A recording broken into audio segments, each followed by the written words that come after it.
भूर्भुवः स्वः तत्सवितुर्वरेण्यं भर्गो देवस्य धीमहि धियो यो नः प्रचोदयात्।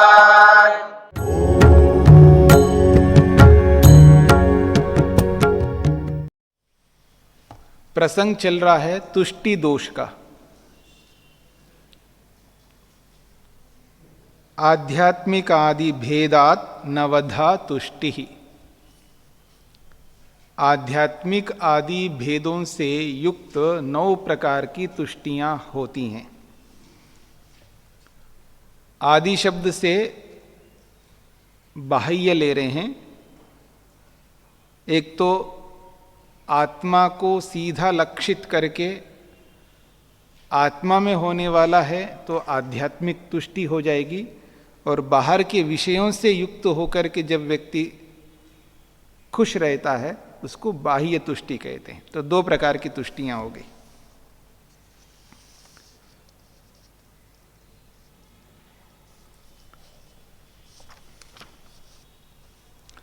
तो बाह्य तुष्टियों को लेकर के हम विचार कर रहे थे। विषयों का अर्जन करने में दोष देख करके उस अर्जित की रक्षा करने में दोष देखता है, और जो भी अर्जन किया है जिसकी सुरक्षा की है उसमें यदि विनाश हो उसका, उसमें कमी आ जाए, वो लुप्त हो जाए, नष्ट हो जाए, तो उस नष्ट को देख करके व्यक्ति अपने आप में खुश रहता है कि ये नाश हो जाता है तो फिर दुख होता है, कष्ट होता है, इससे तो अच्छा है अर्जन ही नहीं करूँगा। तो क्षय में भी दोष देखता है और संग में दोष देखता है। अर्जन तो कर लिया है, तो अर्जन कर दिया तो जब उसका उपभोग करता है, उसको खर्च करता है, तो खर्च करने में दुख देखता है। आप देखेंगे बहुत सारे लोग खुश रहते हैं देख देख करके। कुछ अर्जित कर लेते हैं और इकट्ठा कर लिया, उसका प्रयोग नहीं करते हैं, बिना प्रयोग किए ही रखते हैं और देख देख के खुश होते रहते। जैसे मान लीजिए किसी ने लाख रुपए मेहनत करके लाख रुपए कमाया और लाख रुपए को लाख रुपए में ही रखता है, उसको खर्च नहीं करता है, उसको वैसे रख रख करके उसको देख देख के खुश हो रहा है। और जब उसको उसमें से खर्च हो जाए ना तो बड़ा दुख होता है व्यक्ति को। तो खर्च करना पड़ेगा ऐसा मान करके वो मेहनत करके कमाता भी नहीं। समझ में आ रहा है ना? तो इसी प्रकार से इन सब क्रियाओं को करते हुए दूसरों को कष्ट होगा, दुख होगा मान करके वो मेहनत ही नहीं करता है। तो अर्जन करने में दोष, ठीक है, और उसकी रक्षा करने में दोष, उसके विनाश में दोष, उसका प्रयोग करने में दोष, उसको संग दोष कहते हैं। फिर इन सब क्रियाओं को करते हुए हिंसा होगी, दुख देना पड़ेगा, उसमें दोष देख करके वो मेहनत पुरुषार्थ करना छोड़ देता है। ये बाह्य तुष्टि है। तो कह रहे हैं तत्र गंधादि विषयानाम अर्जन दोष दर्शनात् या भवती सा पारम नाम तुष्टि। तो बाह्य विषयों में रूप रस गंध स्पर्श शब्द 5 विषय हैं। तो किसी गंध का अर्जन करना हो, कुछ लोग इतर अगर तगर बहुत सारी चीज़ें लाते हैं ना, गंध वाली चीज़ें, उसके अर्जन करने में, उसकी रक्षा करने में सबके साथ लगा लो 5 दोष। तो उसमें दोष देख करके व्यक्ति उसका अर्जन ही नहीं करता है, तो उसको कहते हैं पारम नाम तुष्टि। वो पार नामक तुष्टि दोष है। अर्जन करने में दोष देख करके खुश रहता, अर्जन नहीं करता। या रक्षण दोष दर्शनात् भवती सुपारम नाम सा तुष्टि। अर्जन तो कर लिया, अब उसकी रक्षा करने में उसको दिक्कत होती है। रक्षा करने में मेहनत करना पड़ता है, पुरुषार्थ करना पड़ता है। ला करके रख दिया, लेकिन उसकी रक्षा सुरक्षा ठीक से नहीं करता व्यक्ति, तो उसकी रक्षा करने में दोष देखता है तो रक्षा करना ही छोड़ देता है। इसको कहते हैं सुपारम नाम, वो सुपार नामक की तुष्टि है। या क्षय दोष दर्शनाद भवती पार पारम नाम सा तुष्टि। क्षय दोष नष्ट होने पर जो दोष होता है, क्षय दोष को देख करके व्यक्ति उसमें प्रवृत्त नहीं होता है, तो उसको पार पार नामक तुष्टि कहते हैं। उसको नष्ट होने में जो दोष होता है ना, उस दोष को देख करके व्यक्ति उससे दूर ही रहता है, तो उसको पार पार नामक तुष्टि कहते हैं। या संग दोष दर्शनात्, संग दोष देखता है, जब उसका उपभोग करता है, प्रयोग करता है तो खर्च हो जाता है, तो उसके खर्च होने में भी दोष देखता है, झंझट देखता है, तो इसलिए भोग ही नहीं करता व्यक्ति। इसको कहते हैं सतुष्टि अनुत्तमांभो नाम, उसको अनुत्तमांभ नाम दे दिया है। या हिंसा दोष दर्शनात् भवति यह नानुपहत्य भूतानि भोगा सिद्धे एवं भूता सा तुष्टि उत्तमांभो भवति। हिंसा दोष में, हिंसा में दोष देख करके उससे दूर रहना, वो उत्तमांभ नामक तुष्टि कहलाती है। तो ये विषयों के अर्जन में, रक्षण में, क्षय में, संग में और हिंसा में, इन सब में दोष देख करके इनसे दूर रहता है। यानी मुख्य बात यह है कि व्यक्ति पुरुषार्थ से बच जाता है, पुरुषार्थ से बचता है और निठल्ला हो जाता है, उसी में खुश रहता है। ये बहुत बड़ी हानि है इसमें, क्योंकि मेहनत के बिना, पुरुषार्थ के बिना आगे व्यक्ति बढ़ नहीं सकता। और जब मेहनत ना करके इनमें दोष देखता है, मेहनत क्यों नहीं करते हो, तो उसमें दोष देखता है कि ये मेहनत करेंगे तो ऐसा करना पड़ेगा, ऐसा करना पड़ेगा। अर्जन करने में दुख होता है ना, पैसे ऐसे पेड़ पे थोड़े लगते, पैसे ऐसे नहीं आते ना। कितना लोग बोलते हैं ना, लोग खून पसीना एक करके मैंने कमाया है, तो कहने का मतलब है बहुत मेहनत करके कमाया है। तो उस मेहनत में दुख देखता है, दोष देखता है, इसलिए मेहनत ही नहीं करता है, अर्जन करने के लिए पुरुषार्थ ही नहीं करता है। और कुछ लोगों को आपने देखा, अर्जन तो कर लिया, उसकी सुरक्षा नहीं रखते, सुरक्षा करते नहीं है उसकी। पड़ी है, सड़ रही है वस्तु, खराब हो रही है, कैसे भी हो रही है, ध्यान ही नहीं उस पर। क्या करना है, सब नष्ट होना ही तो है, सबको नष्ट होना है, पैदा हुआ तो समाप्त होना ही है, क्या करना है, इसलिए उस पर ध्यान ही नहीं देता है, उसकी सुरक्षा ही नहीं रखता है। ठीक है, समझ में आ रही है आपको? इस तरह का जो करना है, ये भी पुरुषार्थ से बचना है। तुष्टि दोष जो होता है वो पुरुषार्थ से बचने का एक बहुत बड़ा माध्यम है। तुष्टि दोष जो होता है ये पुरुषार्थ करने से बचने का एक बहुत बड़ा माध्यम है। ठीक है जी। ढंग से कपड़ा भी नहीं पहनता है, ढंग से ठीक ठाक, अरे क्या करना है, कपड़ों में क्यों लगा रहना है, बेकार है। बेकार है तो आपको ये थोड़ा कह रहा 50 जोड़ियां इकट्ठा करो, 2 जोड़ी भी ढंग के हो। मेरी बात समझ रहे ना? 2 जोड़ियां भी तो ढंग के होना चाहिए ना, ठीक ठाक होना चाहिए ना। और 2 जोड़ी भी ढंग के नहीं है उसके पास में। फिर जब उसको कहा जाता है कि मेहनत करके जब कुछ तो कपड़े ढंग से होना चाहिए, नहीं जी, कपड़े में क्या रखा है, क्या जरूरत है। पुरुषार्थ से बचना चाहता है व्यक्ति, तो हर जगह व्यक्ति मेहनत उद्यम से बचना चाहता है, उसी में खुश रहना चाहता है, उसको ठीक व्यवस्थित नहीं रखना चाहता है। तो ये सारे दोष आ जाते हैं। सूत्रार्थ लिख लीजिएगा आप, 43वें सूत्र का अर्थ, आध्यात्मिक एवं बाह्य भेदों से, आध्यात्मिक एवं बाह्य भेदों से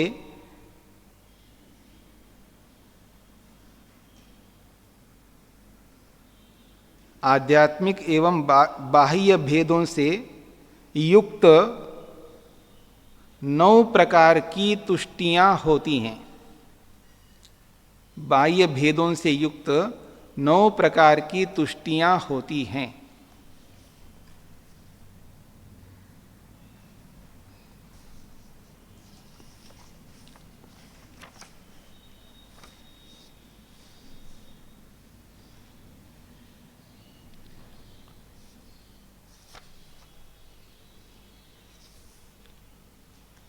हाँ जी, अब आगे बढ़ते हैं। हाँ बोलिएगा, माइक दीजिएगा।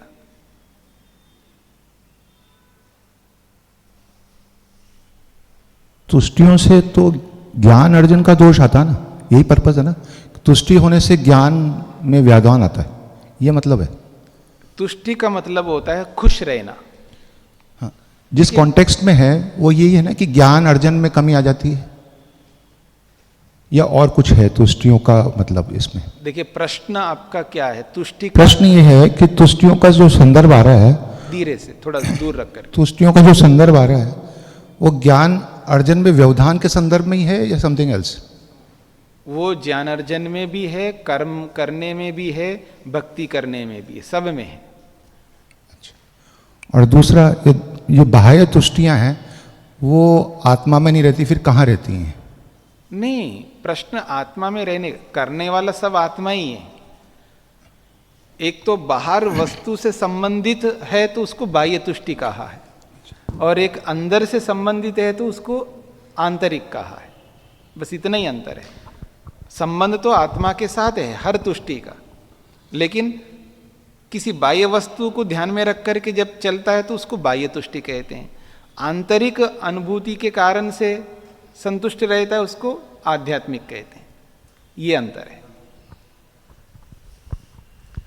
आपने 5 प्रकार के विपर्ययों को समझ लिया, ठीक है जी, और 27 प्रकार के असामर्थ्यों को समझ लिया, यानी 27 प्रकार की अशक्तियां, असामर्थ्य। फिर आपने 9 प्रकार की तुष्टियों को समझ लिया। अब सिद्धियों को समझना है। सिद्धिम आहा, अब सिद्धियों के बारे में बताया जा रहा है। ऊहादि भी सिद्धि अष्टधा, ऊहा आदि से युक्त 8 प्रकार की सिद्धियां होती हैं। ऊहादि भी अवांतर भेदई सिद्धि अष्टधा भवति।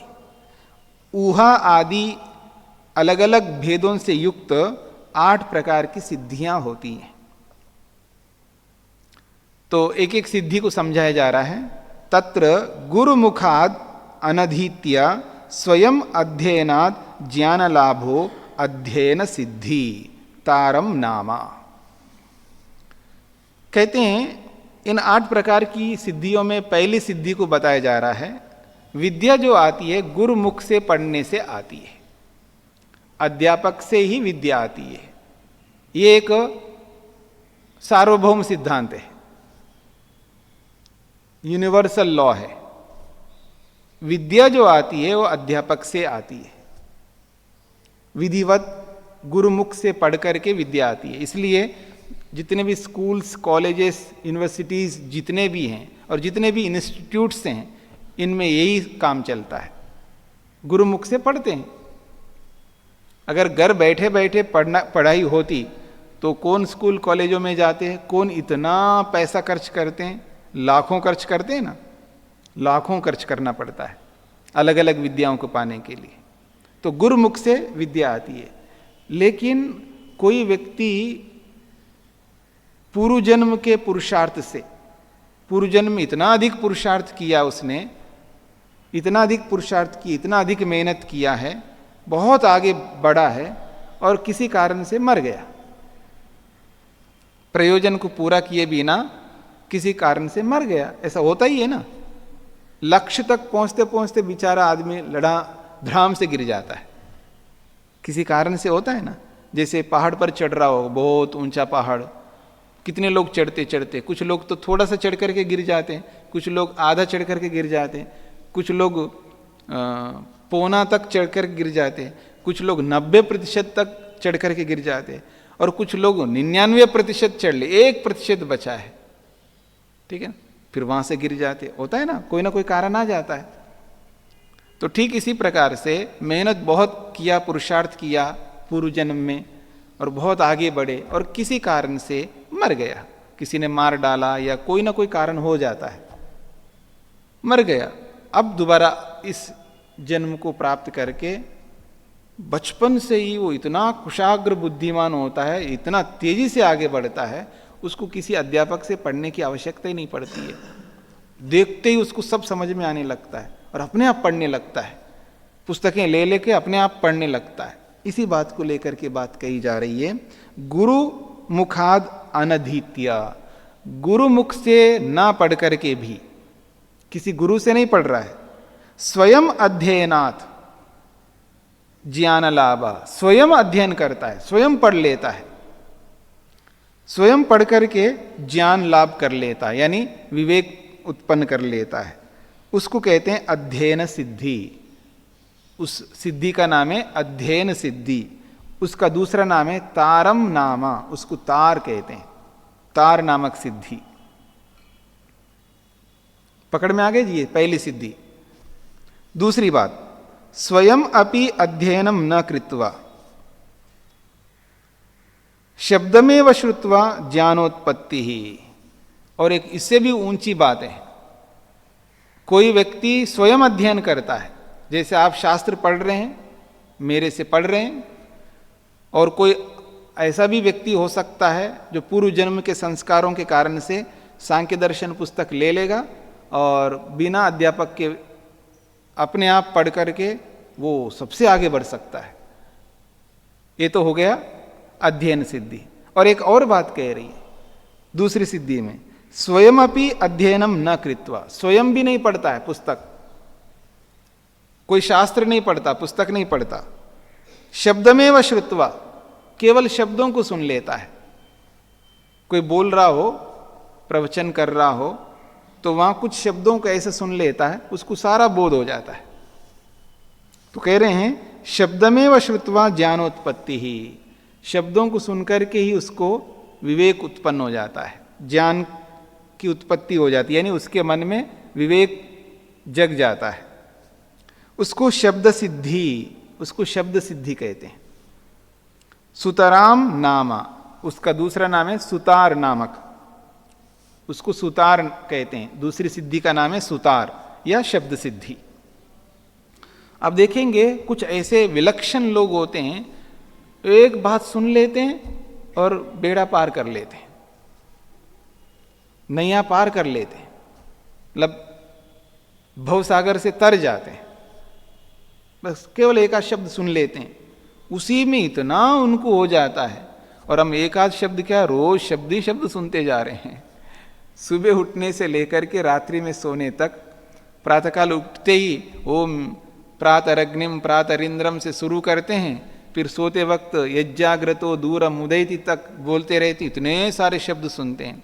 प्रवचन ऊपर से सुनते हैं, कक्षाओं में सुनते हैं। इन सारे शब्दों को सुनने के बावजूद भी, इसके उपरांत भी हमें वो विवेक उत्पन्न नहीं हो रहा है। समझ में आ रहा है ना?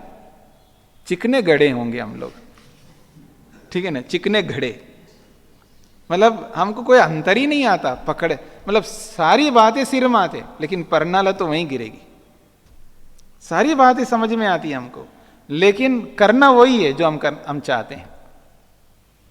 तो चिकने घड़े जो होते हैं ना, उनको समझाना बड़ा मुश्किल होता है। तो हम इतने सारे शब्द सुनते जा रहे हैं, हमें नहीं होता है, लेकिन वो विरला व्यक्ति होता है। कितने जन्मों का पुरुषार्थ होगा उस व्यक्ति का, केवल दो चार शब्द सुन लेता है, उसको ज्ञानोदय हो जाता है, उसको विवेक हो जाता है। तो वही बात कह रहे हैं कि स्वयं पढ़ता नहीं है, केवल शब्द सुनता है और ज्ञानोत्पत्ति हो जाती है उसको। उसको शब्द सिद्धि कहते हैं, अथवा सुतार नामक सिद्धि कहलाती है। ये दूसरी सिद्धि हो गई। अगली बात, शब्दमपि अप्राप्य ज्ञान प्रादुर्भावः ऊहा सिद्धि तार नामा। वो कहते हैं शब्दमपि अप्राप्य, कोई कोई ऐसा होता है कोई शब्द भी नहीं सुनता, शब्द भी नहीं सुनता, न तो पढ़ता है न किसी से शब्द सुनता है, अपने आप उसके मन में ज्ञानोदय हो जाता है। उसको ऊहा कहते हैं। अचानक कोई बात सूझ जाती है उसमें, उसके मन में, और बड़ा अच्छा काम कर लेता है। बहुत बड़ी मुसीबत आ गई है उसके जीवन में, कोई उसको बता नहीं रहा है, किसी से पूछ नहीं रहा है, ना किसी से कुछ सुन रहा है, और मन ही मन के अंदर एक ऐसा तरकीब आ जाता है, ऐसी ऊहा आ जाता है व्यक्ति के मन में, ऐसा तर्क उत्पन्न हो जाता है मन के अंदर और उसका समाधान कर लेता है। इसको ऊहा नामक सिद्धि कहते हैं।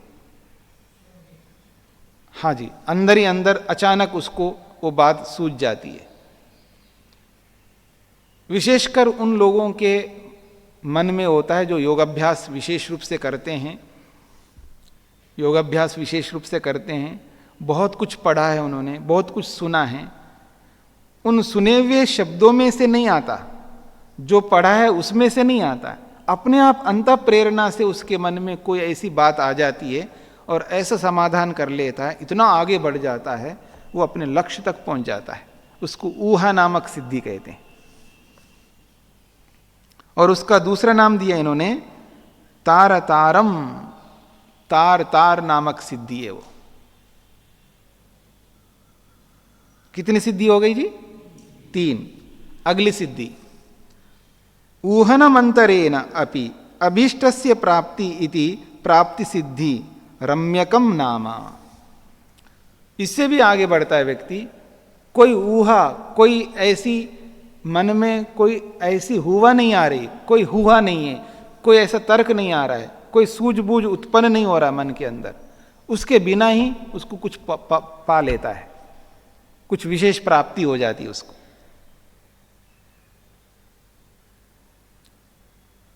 उसको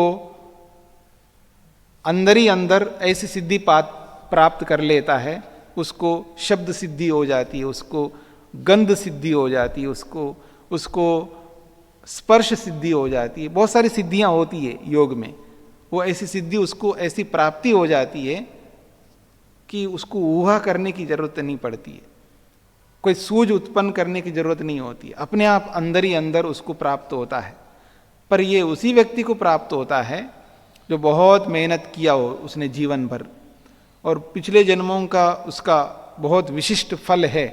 ऐसे व्यक्ति को ये बिना हुआ के उसको ऐसी प्राप्ति हो जाती है। इसको प्राप्ति नामक सिद्धि कहते हैं। और उसका दूसरा नाम है रम्यक, रम्यक नामक सिद्धि।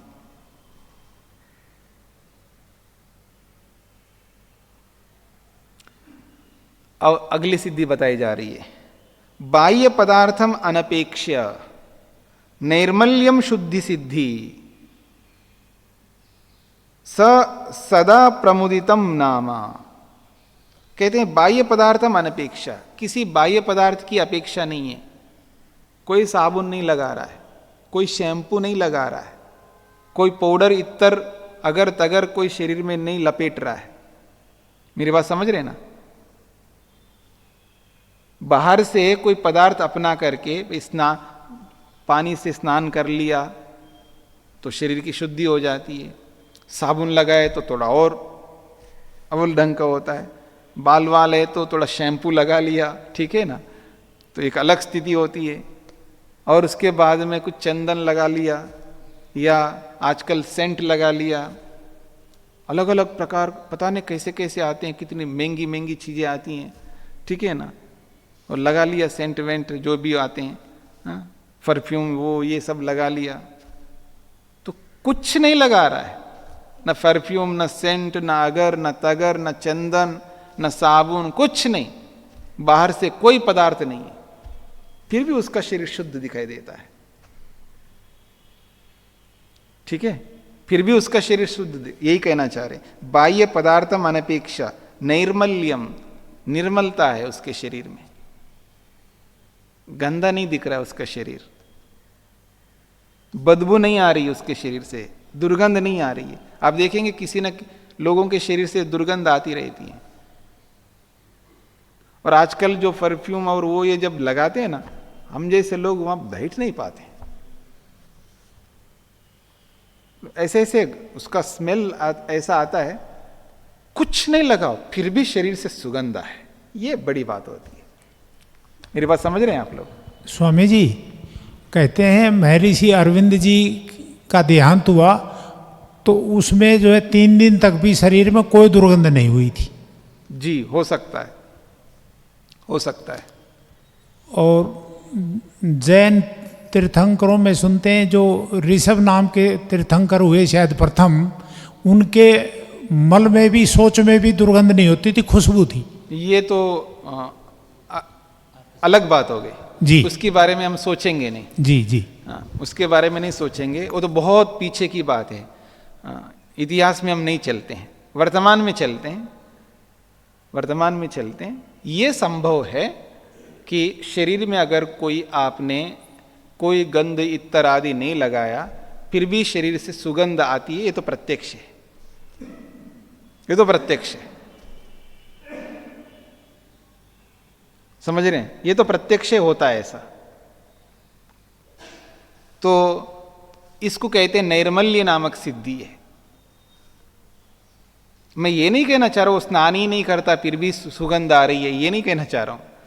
केवल सादा पानी से स्नान करता है, शरीर में कोई साबुन नहीं लगाता है, कोई शैम्पू नहीं लगाता है। मेरी बात समझना, शरीर में कोई शैम्पू नहीं लगा रहा है, कोई साबुन नहीं लगा रहा है, लगाता ही नहीं, वो वर्षों से नहीं लगाता है। स्पष्ट हो रहा है? शरीर में ना शैम्पू लगाता है बालों में, ना शरीर में कोई साबुन लगाता है, केवल सादा पानी से स्नान करता है। ऐसे व्यक्ति के शरीर से सुगंध आता है, आती है, और ये तो प्रत्यक्ष है। ठीक है? तो ऐसे ही किसी के शरीर में ऐसा हो जाए तो शुद्ध दिखाई दे शरीर से, तो इसको कहते हैं निर्मल्य नामक सिद्धि। निर्मलत्व की सिद्धि होती है उसको सदा प्रमुदितम नाम। तो उसके आसपास जो कोई भी खड़ा रहता है ना, उसको भी अच्छा लगता है, और बोलते भी ये लोग। साधारण व्यक्ति जो बोलते हैं तो बोलते ही हैं, लेकिन वैद्य लोग भी बोलते हैं, क्या बात है आपके शरीर से सुगंध आ रही है, क्या लगाया हो? नहीं, कुछ नहीं लगाया, फिर भी आ रही सुगंध शरीर से। बात समझ में आ रही है आपको? ये तो प्रत्यक्ष है। चलें आगे। नैर्मल्य नामक सिद्धि है। स्वतः एव आध्यात्मिक आदिभौतिक आदिदैविक दुख विमुक्ति रीति। स्वतः एव कोई ऐसा विशिष्ट व्यक्ति होता है, योगी होता है, योगाभ्यासी व्यक्ति होता है, लंबे काल से साधना करता है और अपने आप को इतना निर्मल बना के रखता है, उसको आध्यात्मिक दुख नहीं होते, वो परेशान नहीं रहता है, मन से अशांत नहीं रह सकता वो व्यक्ति। मन से अशांति का होना ये आध्यात्मिक दुख है। मानसिक जितने भी दुख है ये सब आध्यात्मिक दुख है। खुशी नहीं है, खुशी है ही नहीं है जीवन में, मतलब ना खुश रहता है व्यक्ति, हमेशा उसको शिकायत है। द्यो शान्तिरन्तरिक्षं शान्तिः पृथिवी शान्तिरापः शान्तिरोषधयः शान्तिः वनस्पतयः शान्तिर्विश्वे देवाः शान्तिर्ब्रह्म शान्तिः सर्वं शान्ति शान्तिरेव शान्ति क्षमा शान्तिरेधि। ॐ शान्ति शान्ति शान्तिः।